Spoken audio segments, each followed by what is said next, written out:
Bismillahirrahmanirrahim. Assalamualaikum warahmatullahi wabarakatuh. Halo anak-anakku, jumpa lagi dengan Ibu Guru ya. Nah, kali ini kita akan belajar fikih. Oke, sudah siap belajar? Sekarang buka halaman 59. Nah, sekarang kita belajar tentang wudhu. Oke anak-anak? Ya, jadi wudhu itu biasanya kita lakukan sebelum sholat ya. Nah, apa itu wudhu?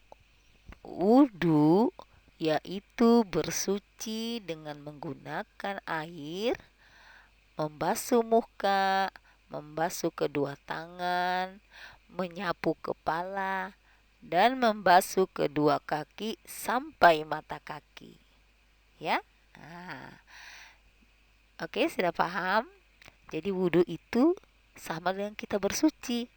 Iya, dan kita membasuh anggota tubuh kita ya, yaitu kedua tangan, kepala, kedua kaki. Nah, wudhu dilakukan sebelum sholat dan membaca Al-Quran. Ya kan anak-anak? Nah, biasanya kalau kita sebelum sholat kita harus berwudu, iya, atau mensucikan tubuh kita. Nah, kemudian sholat tidak sah jika tanpa wudu. Berwudu harus dilakukan sesuai urutan, dimulai dari niat hingga membasuh kedua kaki. Oke, kelas? Ah, sebelum kita berwudu, kita harus membaca niat wudu. Ya, ayo sama-sama. Nawaitul wudu'a liraf'il hadatsil asghari fardan lillahi ta'ala. Oke, kita ulang lagi ya. Nawaitul wudu'a liraf'il hadatsil asghari fardan lillahi ta'ala. Artinya, aku niat wudhu untuk menghilangkan hadas kecil fardu karena Allah Ta'ala.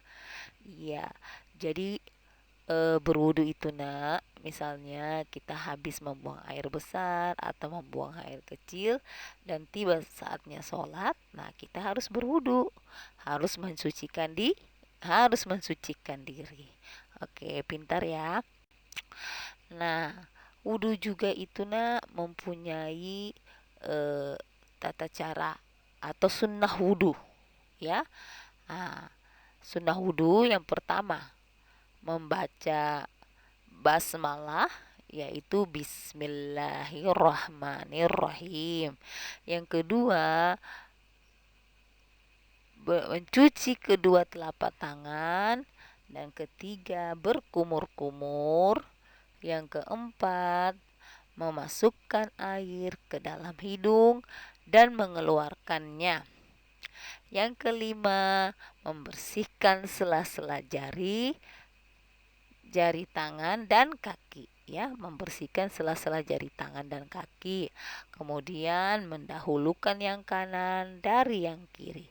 Jadi setiap yang kita lakukan harus mulai dari kanan ya. Membasuh 3 kali. Nah, kemudian yang kedelapan membasuh kedua telinga, dan yang terakhir berdoa ketika selesai wudhu. Oke kelas? Iya, itulah tadi sunnah wudhu. Jadi harus dihafal atau dipahami ya. Nah, sekarang kita akan lihat hal-hal yang membatalkan wudhu. Apa saja yang membatalkan wudhu? Misalkan kita sudah berwudu, mau melaksanakan sholat, tiba-tiba batal. Nah, apa saja?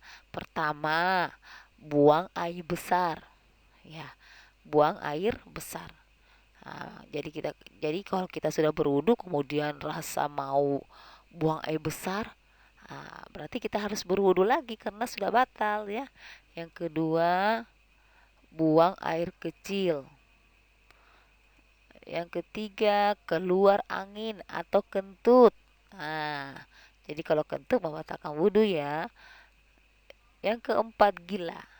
Gila maksudnya di sini nak tidak sadar atau tidak waras. Ya. Kemudian yang kelima, pingsan. Dan yang keenam, jika kita tidur. Nah, itulah 6 yang membatalkan wudhu. Jadi jika yang kita lakukan ini eh, 6 ke 6 ini maka kita harus berwudhu kembali. Oke, fahim tuh anak-anak? Ya. Nah, kalau kita sudah selesai berwudhu, kita harus membaca doa. Ayo sama-sama kita baca doa setelah wudhu. Asyhadu alla ilaha illallah wahdahu la syarika lahu wa asyhadu anna muhammadan abduhu wa rasuluhu. Allahumma ja'alni minat tawwabina wa ja'alni minal mutatahhirin.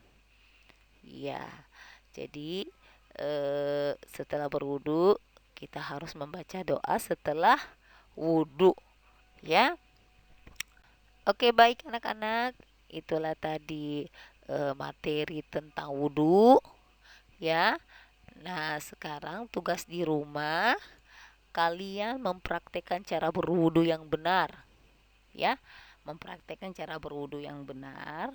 Nanti jika kita jumpa di sekolah, ibu guru akan melihat cara berwudu anak-anakku. Oke.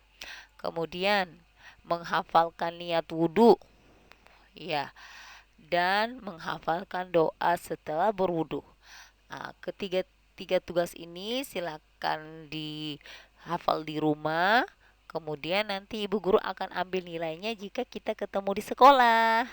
Oke anak-anakku? Iya. Baik anak-anak, sampai di sini dulu pertemuannya kita. Nanti kita ketemu lagi ya. Wassalamualaikum warahmatullahi wabarakatuh.